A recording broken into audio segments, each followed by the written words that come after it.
Bismillahirrahmanirrahim. Assalamualaikum warahmatullahi wabarakatuh. Alhamdulillahirabbil alamin. Hamdan katsiran thayyiban barakan fih kama yuhibbu rabbuna wa yarda. Asyhadu an la ilaha illallah wahdahu la syarika lah wa asyhadu anna Muhammadan abduhu wa rasuluh sallallahu alaihi wa ala alihi wa sahbihi wa man wala wa man tabi'ahum bi ihsan ila yaumil qiyamah. Di sore ini kita akan lanjutkan masih seputar perkara yang diperbolehkan di dalam sholat. Ya. Pada bagian terakhir dari huruf hamyah, yaitu al-af'alul mubahah fi sholah, perkara-perkara yang diperbolehkan yang sifatnya perbuatan di dalam sholat.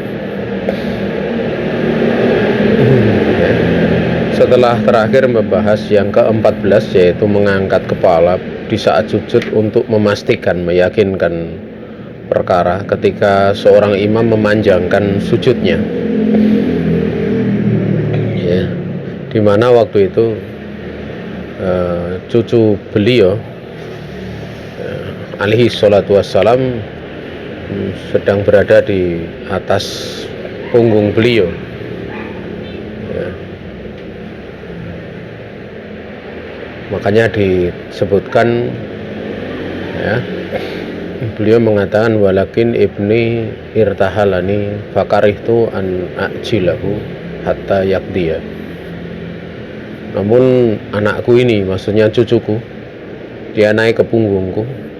Aku tidak menyukai untuk aku menyegerakan sholatnya sampai dia selesai untuk naik di atas punggung. Sekarang yang terakhir yaitu yang 15, an-nadru fil mushaf wal qiraah, atau an-nadru fil mushaf wal qiraatu minhu fi sholati nafilati lil hajah, yaitu melihat mushaf dan membaca dari mushaf di dalam sholat sunat karena adanya hajat, ya. Ini tidak berlaku di dalam sholat wajib, ya, hanya di dalam sholat sunat, ya. Karena kita tahu di dalam sholat wajib itu dimaklumi, diperintahkan untuk membaca yang mudah dari Al-Quran. Waqra' ma tayassara minal Quran, bacalah sesuatu yang mudah dari bacaan Al-Quran, sehingga tidak perlu memberat-beratkan diri dengan membaca yang dia tidak hafal. Karena kita tahu sholat wajib itu, ya, dari zat sholatnya sendiri kan ada yang wajib, ada yang sunat, ada rukun, ada wajib, ada yang sunat. Dan membaca surat setelah Al-Fatihah itu bukan perkara wajib, bukan pula perkara sunat, ya. Andaikan seorang dia membaca Al-Fatihah saja, kemudian setelahnya dia membaca surat pendek, maka yang demikian sudah mencukupi. Makanya Nabiullah Muhammad SAW, beliau membaca surat itu di sholat 5 waktu itu ada yang panjang mufassal, ada yang pertengahan mufassal, dan ada yang pendek mufassal. Naam. Makanya diterangkan di sini, ya, ini hanya dalam sholat sunat saja. Fi sholatin nafilah lil hajah, itu pun karena hajat. Dalam kitab disebutkan wahai tuma da'at hajatun kairodati tatwil fi sholatil qiyam ma'adamil haifat misalan fa innahu la ba'sa bil qiraah minal mushafi fi sholah. ketika ada hajat yang mendorong untuk berpanjang-panjang di dalam bacaan, seperti seorang yang sholat ingin memperpanjang bacaan sholat dikala berdiri, bersamaan dia tidak punya hafalan, ya sebagai contohnya, sungguhnya tidak mengapa untuk dia membaca dari mushaf di dalam sholat, ya. Fa'anil Qasim anna Aisyata kanat taqra'u fil mushafi fatusalli fi Ramadana. Di dalam riwayat yang dikeluarkan Abdur Razak dan juga Ibnu Abi Dawud di dalam Mashahif, ini datang dari Al-Qasim bahwa Aisyah radhiyallahu ta'ala anha, dia ini membaca dari mushaf.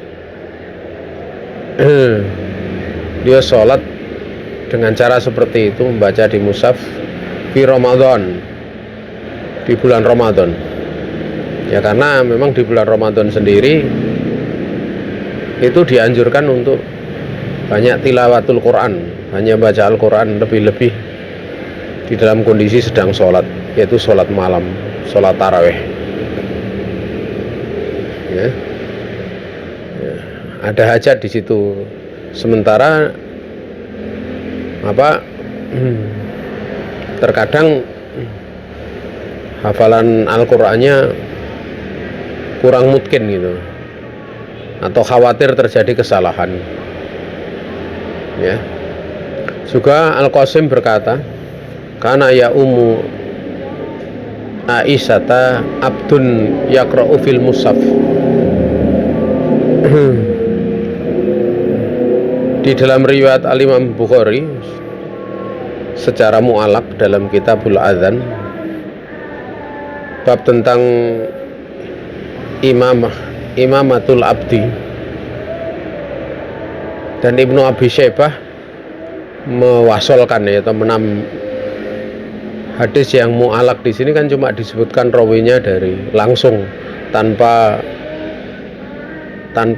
Imam Bukhari menyebutkan dari ini, enggak, tapi langsung dari yang meriwayatkan di waktu awal, dari tobakoh awalnya, tingkatan awalnya. Namun di sini Ibnu Abi Syaibah mengatakan bahwa riwayat ini bersambung, ya. Artinya ada antara riwayat antara Al-Imam Bukhari dengan apa yang terjadi di masa Aisyah itu bersambung riwayatnya, walaupun beliau hanya menyebutkan rawi yang pertama saja, maksudnya pertama dari Ibunda Aisyah radhiyallahu ta'ala anha. Nah, itu disebutkan oleh Al-Qasim bahwa pernah ada seorang budak laki-laki yang mengimami Aisyah, ya, dan dia membaca dengan mushaf. Ini dalam sholat sunat, ya. Makanya diterangkan di dalam kitab ini, amma fi'lu hadza fil fardhi fala yajuz. Adapun melakukan perkara ini dalam sholat wajib tidak boleh. Wa kadzalika fin nafil idza lam takun hajatun.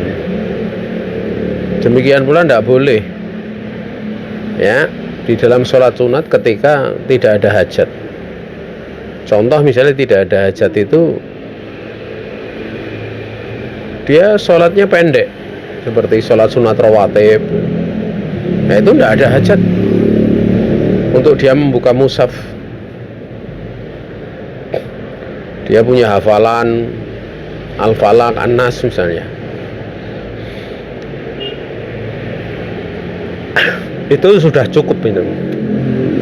Dengan hafalnya dia pada surat-surat pendek itu, jadi tidak perlu kemudian dia memakai mushaf. Nah, oleh karena itu dalam riwayat yang ada itu hanya di bulan Ramadan, ya, bulan Ramadan, karena memang seorang ingin sholat di bulan Ramadan itu untuk tatwil, ya, untuk dia memanjangkannya, atau itolah, ya. selesai pembahasan perkara-perkara yang diperbolehkan di dalam sholat yang sifatnya perbuatan. Kemudian pada huruf ba yaitu al-aqwalu wa ma fi maknaha, ya. Al-mubahatu fi sholah. Jadi berbagai macam perkataan dan apa yang semakna dengan perkataan yang hukumnya mubah yang berlaku di dalam sholat. Ini pada huruf ba ini ada apa?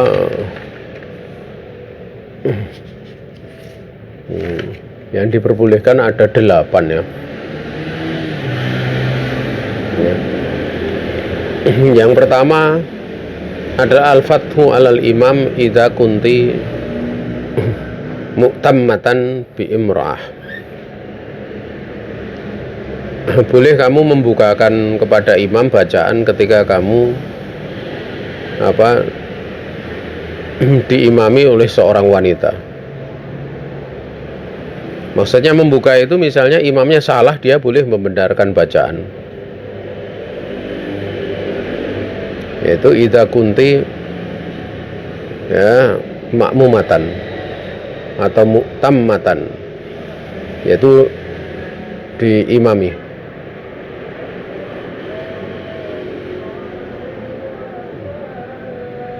Ya.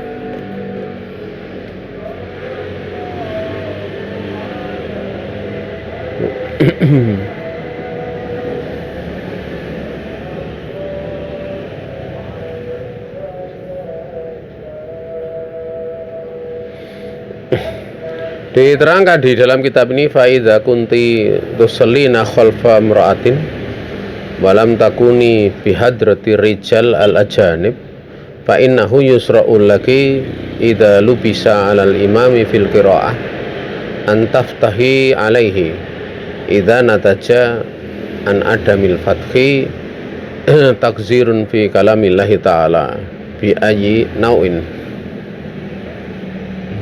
Apabila kamu itu sedang sholat di belakang seorang wanita, ini maksudnya seorang wanita, kunti kamu seorang wanita berada sholat di belakang wanita, ya. Dan di situ tidak ada hadir lelaki yang asing, tidak ada lelaki asing. Maka disyariatkan bagi kamu ketika imam itu kacau bacaannya, ya, untuk kamu membukakan kepadanya bacaan. Jadi dia bingung, ya kamu baca dengan pelan di belakangnya agar supaya dia bisa memperbaiki bacaannya. Itu ketika terjadi dengan catatan, ya, kalau tidak dibenarkan terjadi perubahan dalam bacaan Al-Quran, ya. Itu ketika terjadi manakala tidak diingatkan, manakala tidak dibukakan, itu akan terjadi perubahan di dalam kalamnya Allah, makna secara makna.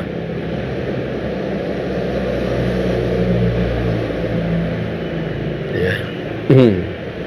Makanya perlu dibahas kesalahan bacaan itu ada 2 macam. Kesalahan bacaan namanya lahnul khafi gitu. Lahn khafi itu kesalahan yang kecil, ya, ringan, itu nggak sampai merubah makna. Tapi kalau kesalahan besar itu sampai merubah makna. Seperti ayat rahmat dibaca ayat azab gitu. Nah, itu perubahan makna besar. Ya, jali itu.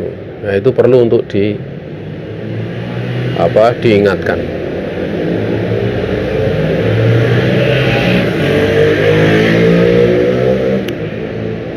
Kalau khafi, ya misalnya sifat huruf ada yang kurang sempurna gitu, ya itu tidak merubah bacaan, maka tidak mengapa untuk tidak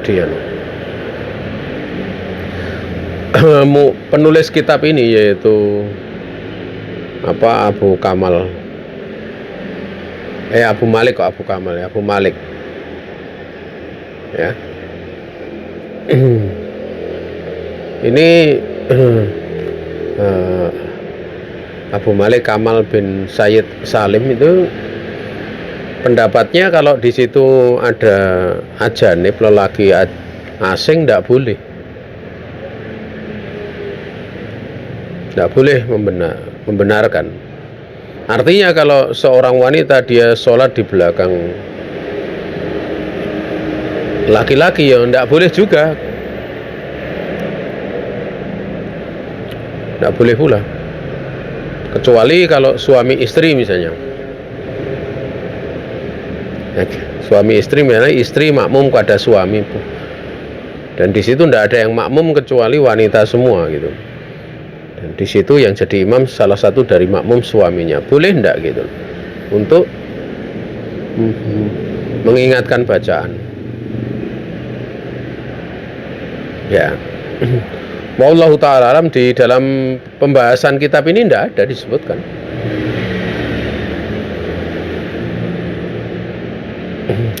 Hanya disebutkan boleh untuk mengingatkan kalau makmum kepada seorang perempuan, tidak ada lelaki asing. Artinya dari situ mafhumnya ya kalau sekalipun suami tidak boleh. Tapi pendapat itu diselisih oleh para ulama ya.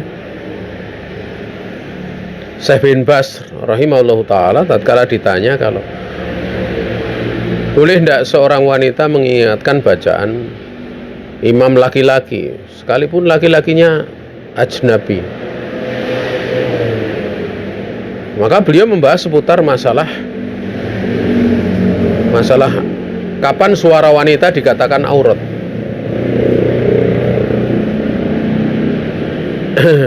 Pendapat yang kuat bahwa wanita itu suara wanita itu bukan aurat. Kalau andaikan itu masuk aurat, bagaimana Allah menurunkan surat Al-Mujadalah? Ya. Juga bagaimana Allah Ta'ala memerintahkan manakala berbicara dengan istri Nabi untuk berbicara dari belakang hijab. Ya. Demikian pula untuk wanita jangan melembutkan ucapannya pada saat berbicara dengan lelaki. Ini semua menunjukkan bahwa berbicara dengan laki-laki itu manakala ada hajat tidak ada masalah gitu. Sehingga kalau dikatakan bahwa suara wanita itu aurat, ini pendapat yang jauh. Juga banyak riwayat-riwayat seperti Nabi didatangi oleh putri Khosmiyah, ya, yang di dalam haji itu wanita ini berbicara kepada Nabi. Ya.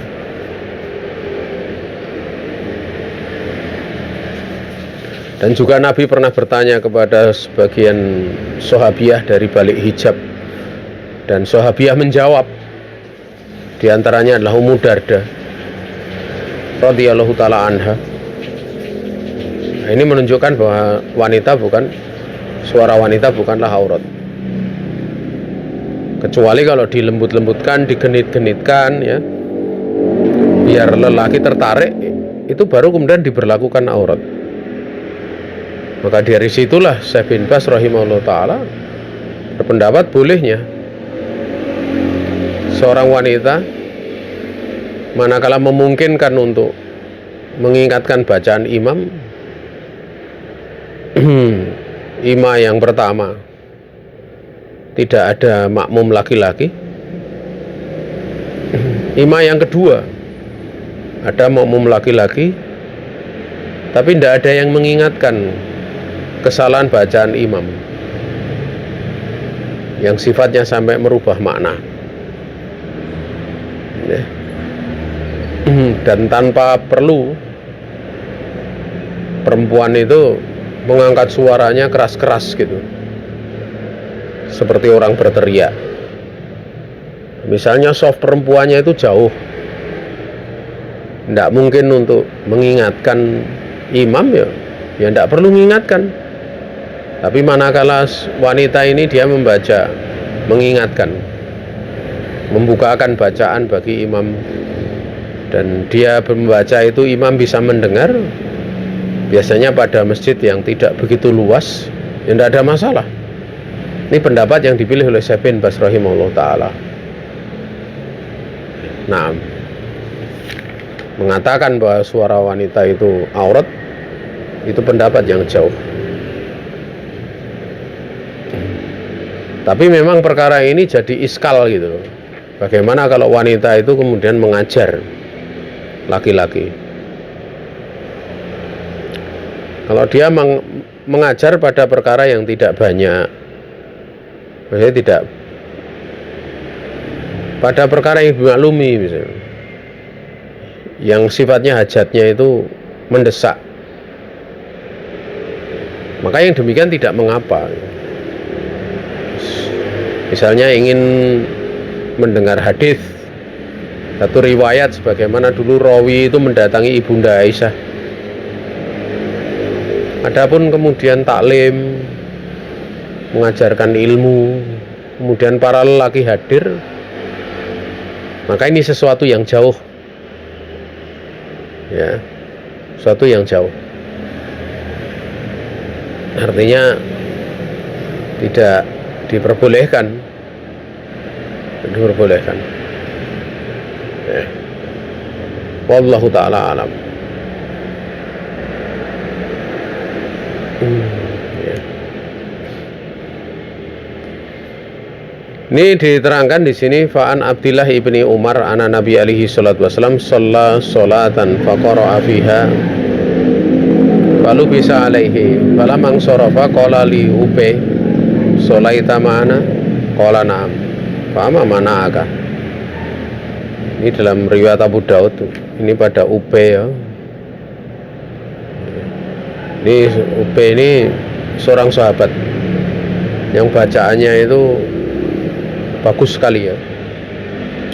Dari Abdullah ibni Umar radhiyallahu ta'ala anhuma, bahasanya Nabi alaihi salatu wasallam sholat dengan sholat yang beliau membaca di dalamnya kemudian kacau bacaannya.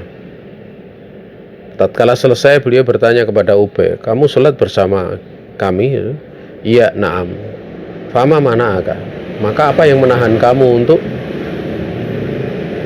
untuk mengingatkan bacaanku itu? Ya. Itu Ubay bin Ka'ab, ya. Karena Ubay bin Ka'ab ini bacaannya bagus, ya. Hafalannya juga termasuk dari sahabat yang hafalannya kuat, mungkin. Makanya di masa Umar mengumpulkan sholat tarawih, ya, di bulan Ramadan, ditunjuklah Ubay bin Ka'ab ini menjadi imam. Karena di masa Nabi itu kalau beliau salah, ya ditugasi untuk mengingatkan, salah satunya ini Ubay bin Ka'ab ini, ya, Ubay bin Ka'ab.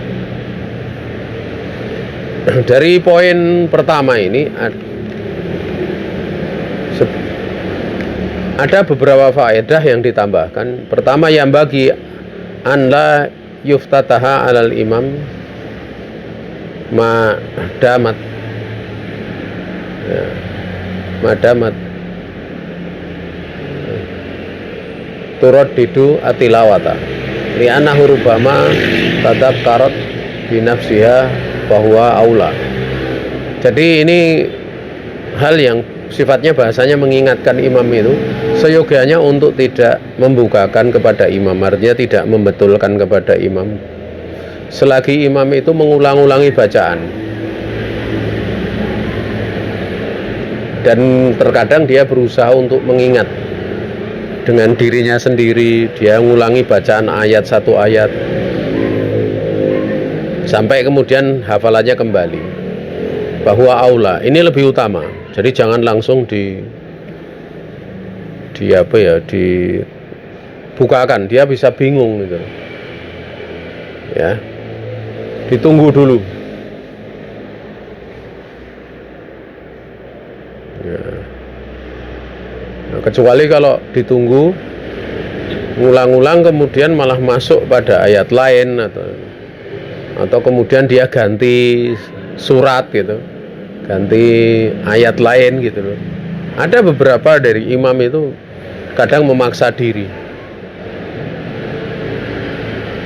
Kadang kita heran gitu. Kalau ada yang memaksa diri itu, dia sebenarnya nggak hafal tapi memaksa diri. Karena imam itu kalau dia bacaannya itu hafal itu, kemudian kadang lupa sama sebenarnya belum kuat hafalannya, kemudian mencoba membaca itu tuh bisa dibedakan. Bagi yang hafal surat itu bisa membedakan. Ya, saya ingat itu kalau biasa kalau di bulan Ramadan itu kan menjelang Idul Fitri itu kan orang kota kadang datang ke kampung balik gitu. Ya mungkin dia karena orang kota, orang Jakarta atau apa, kemudian kadang minta jadi imam di kampung gitu. Itu kadang dia membaca ayat-ayat yang tidak biasa dibaca di desa mungkin. Sebenarnya di kota juga tidak biasa gitu. Dia mencoba membaca. Akhirnya bolak-balik banyak yang salah gitu. Ayatnya juga dibaca lompat-lompat. Ya. Ini kadang terjadi. Ya, seperti itu kadang perlu untuk diingatkan. Saya masih ingat ya, ada yang baca An-Naba itu di sholat subuh kalau salah. Itu pun tidak semua, itu pun salah lompat-lompat gitu. Lompat-lompat. Ya karena dia melompat-lompat itu sampai dia bingung, akhirnya saya bukakan bacaan. Tapi mungkin karena memang belum hafal sebenarnya, belum kokoh hafalannya. Jadi dibukakan pun sama saja. Akhirnya dia ganti surat gitu loh. Dari An-Naba itu baru berapa ayat itu, akhirnya ganti surat. Ya surat kalau tidak salah Ad-Duha atau apa gitu. Nah, ini kan menunjukkan bahwa dia sebenarnya belum hafal.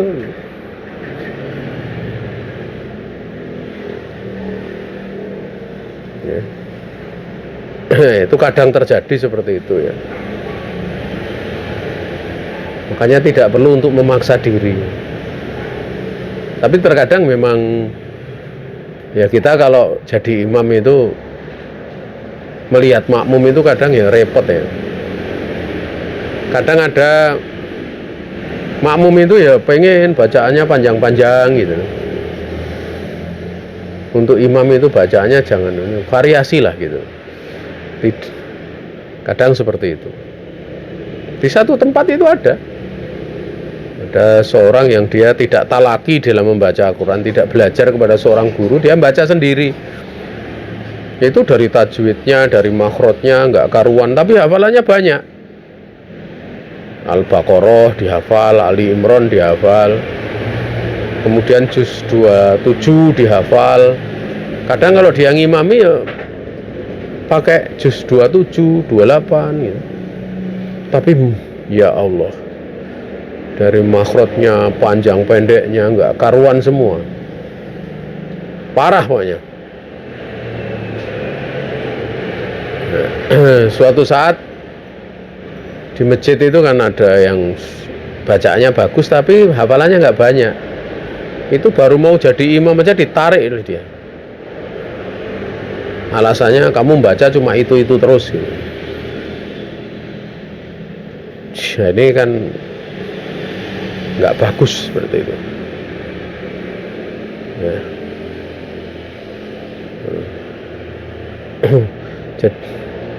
Padahal di situ kan jamaah ada yang tua-tua, sepuh-sepuh gitu. Bahkan saya pernah sering diminta kalau pas ngisi kajian itu diminta di situ untuk jadi imam itu aja baca dari surat An-Naba dengan 2 rakaat aja diprotes oleh bapak-bapak yang sepuh itu. Ya, itu kami alami. Jadi repot, kadang ada yang pengen panjang ini ya kita mesti bijaksana. Dan bapak-bapak itu langsung menyatakan, kan takmir itu kan, dia mengatakan takmir itu kan yang berwenang di satu masjid. Ya bagaimana supaya bacaan sholatnya nggak panjang-panjang itu, langsung tuh di muka umum. Padahal kami merasa bacaan dari surat An-Naba itu kan dijadikan 2 rakaat itu kan nggak panjang gitu loh. Itu aja protes gitu. Nah itu perlu kita menyadari. Akhirnya setelah itu kadang ya kita membaca setengah dari surat An-Naba dengan kita jadikan 2 rakaat. Ya. Jadi kadang seperti itu. Kita mesti bijaksana melihat yang seperti itu. Ya. Kemudian yang kedua, la yuftahu 'alal imami idza sakatat walam ya tataraddat fil qiraah ila idza ta'akhkharat fi sukutiha li'annahu yahtamilu an takuna tafaqqarat qalilan fima taqra. Tidak perlu untuk dibukakan kepada imam bacaan ketika imam wanita itu dia diam dan dia tidak mengulang-ulangi dalam bacaan kecuali ketika dia itu lama, ta'akhirat, dalam diamnya itu lama. Tapi kalau diamnya sebentar, jangan langsung diingatkan. Bisa jadi dia mengambil nafas, bisa jadi kemungkinan-kemungkinannya. Tapi kalau diamnya lama, silahkan dibenarkan, dibukakan. Karena li'annahu yahtamilu, karena berkemungkinan dia diam itu nggak lama itu dia memikirkan sedikit apa yang dia baca. Mungkin dia merenungi, mungkin dia memahami. Tapi kalau terus lama ya berarti dibacakan. Ini adab di dalam mengingatkan. Kemudian la yuftahu 'alal imami idza akhta'at fil qiraah malam takun khata'an yughayyiru al makna. Tidak perlu dibukakan kepada imam ketika imam itu salah dalam bacaan selagi tidak kesalahannya itu tidak kesalahan yang merubah makna. Maksudnya merubah makna itu maksud dari ayat, maksud dari surat itu. Makanya para ulama kita itu misalnya baca Al-Quran di bagian akhir itu innallaha sami'an atau aliman sami'an, atau mengatakan sami'an aliman atau aliman sami'an, itu ndak dibukakan, ndak perlu diingatkan, karena bolak-baliknya itu nggak ngerubah makna gitu. Aliman sami'an atau sami'an aliman itu sama maknanya, sebagaimana disebutkan di dalam riwayat Ahmad dengan sanad yang sahih. Inni ukritu al-Qur'ana ala sab'ati ahrafin. Ini dalam riwayat itu 2 bacaan, 3 bacaan, terus sampai 7 bacaan gitu. Laisa minha ila syafin kafin in qultu ghafurar rahima au qultu sami'an alima au qultu aliman sami'a fallahu kadzalik malam tuhtam ayatu adabin bi rahmah au ayatu rahmatin bi adab. Sungguhnya aku ini dibacakan kepadaku Al-Quran itu dengan ada disebutkan dalam riwayat kan ini titik-titik 2 bacaan, 3 bacaan sampai 7 bacaan, yaitu qiraatus sabah, 7 huruf maksudnya qiraatus sabah. Tidaklah ada sebagian dari ayat tersebut kecuali itu sudah memuaskan dan mencukupi. Ya, kalau aku kemudian membaca Ghafuran Rahima, aku membaca Ghafuran Rahima, Maha Pengampun lagi Maha penyayang, atau aku katakan sami'an alima, maha mendengar lagi maha mengetahui, au qultu, atau aku katakan aku membaca aliman sami'an, maha mengetahui lagi maha mendengar, fallahu kadzalik, ya Allah seperti itu, memang dia ghafurur rahima, sami'an alima, aliman sami'a. Itu ada isyarat kalau misalnya bacaannya seperti itu tidak merubah makna,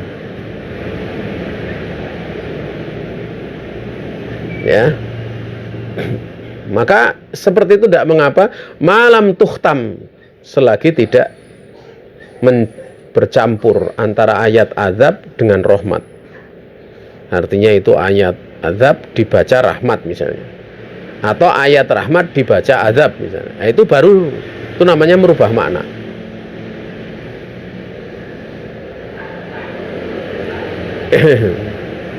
Makanya ya dulu kalau kami lihat di praktek di guru kami itu, kalau pas Ramadan itu, ya kadang beliau bolak-balik sami'an alima, kadang sami'an hakima, kayak gitu, aliman hakima gitu. Dan oleh yang hafal Quran di belakangnya itu nggak diingatkan, diam saja, karena itu yang dituju aliman hakima, sami'an alima, itu Allah, tidak ada perubahan makna.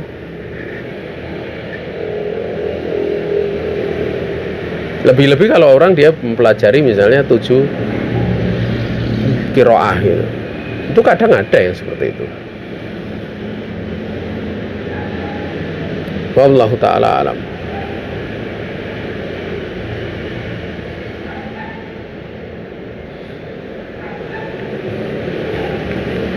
Ini tambahan dari faedah pada bab yang pertama, yaitu ucapan dan yang semaknanya yang boleh dilakukan dalam sholat, yaitu mengingatkan imam kan. Yang kedua adalah tardadu al-ayati fi sholat tatawu, mengulang-ulang ayat pada sholat tatawu.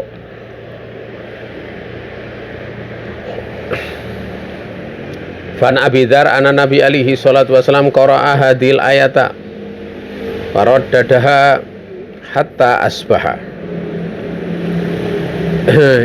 In tu'adzibhum fa innahum ibaduk wa in taghfir lahum fa innaka antal azizul hakim. Dari Abi Dzar bahasanya Nabi alaihi salatu wasallam baca ayat ini, beliau mengulang-ulangi sampai masuk waktu subuh, sampai pagi. Ini dalam riwayat ya, dari riwayat Abu Dzar ya, yaitu ayat di dalam surat Al-Maidah ya. Kalau engkau wahai Allah mengadab mereka, sungguhnya mereka itu hamba-hambamu. Namun jika engkau ini mengampuni mereka, sungguhnya mereka adalah zat yang maha mulia lagi maha bijaksana. Engkau adalah zat yang maha mulia lagi maha bijaksana. Wa an Masruq anna Tamiman ad-Dari wa raddada hadhil ayata am hasiballadzi najtarahu as-sayyiati an naj'alahum kalladzina amanu wa amilus solihati sawa'an mahyahum wa mamatuhum. Jadi Tamim Ad-Dari dia mengulang-ulangi ayat ini. Apakah orang-orang yang berbuat kejahatan ya, istarahu sayyiati, orang-orang yang mereka melakukan kejahatan, kejelekan,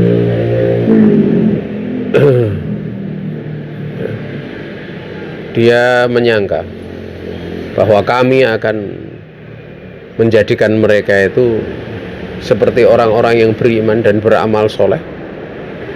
Nah, ini pertanyaan ya, tidak mungkin ya. Apakah kemudian sama kehidupan mereka itu dengan kematian mereka?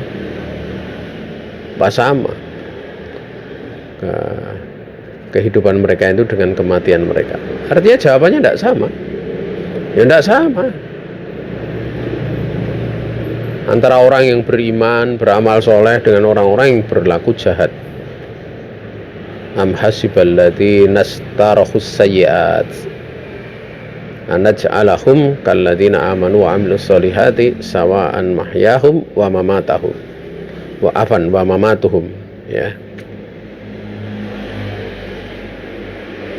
Juga dari Sa'id bin Ubaid qala ra'aitu Sa'id ibna Jubair wa huwa ya ummuhum fi Ramadan yuraddidu hadhil ayata. Dari Sa'id bin Ubaid, dia berkata, aku melihat Sa'id bin Jubair, dia mengimami mereka manusia di Ramadan, bulan Ramadan, mengulangi ayat ini. Idil aglalu fi a'naqihim. Ketika rantai itu, belenggu itu di tangan, di tengkuk-tengkuk mereka. Juga ayat ya ayyuhal insanu ma gharraka bi rabbikal karim alladzi khalaqaka fasawwaka fa'adala. Ya. Yuraddiduha marataini aw salatan. Beliau mengulangi itu 2 kali atau 3 kali.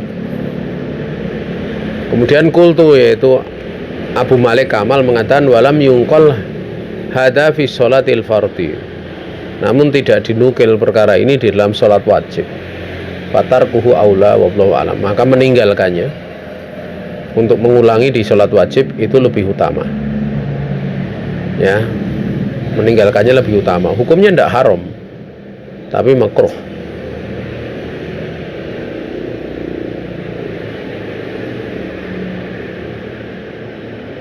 Nah,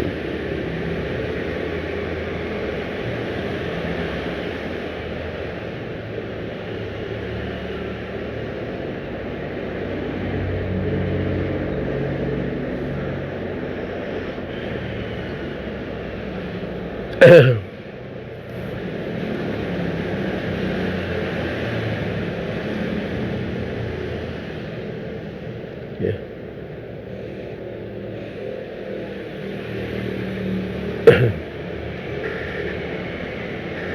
Selesai pembahasan kita di sore ini, ya. Masih banyak ini, ya. Baru 2 poin saja, ya. Ya. Masih ada 6 poin kaitannya yang diperbolehkan dalam ucapan dalam sholat, yang bentuk akwal, ya. Ada salah datang dari pribadi diri saya sendiri dan dari setan, istighfar pada Allah Subhanahu wa taala. Kalau ada benar semata-mata keluasan rahmat Allah Subhanahu wa taala yang diberikan kepada kita. Waktu dan tempat saya kembalikan kepada pembawa acara.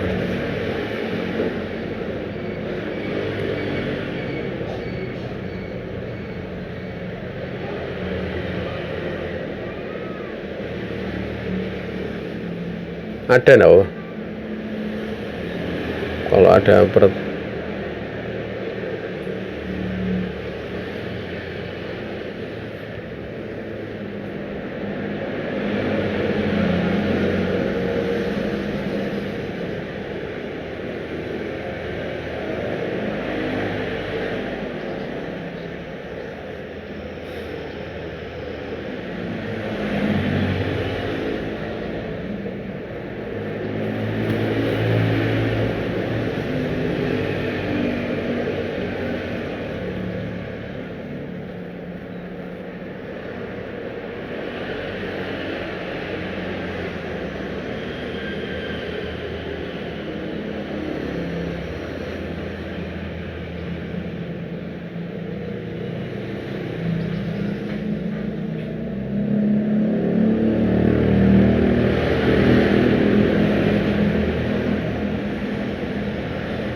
Waalaikumsalam warahmatullahi wabarakatuh.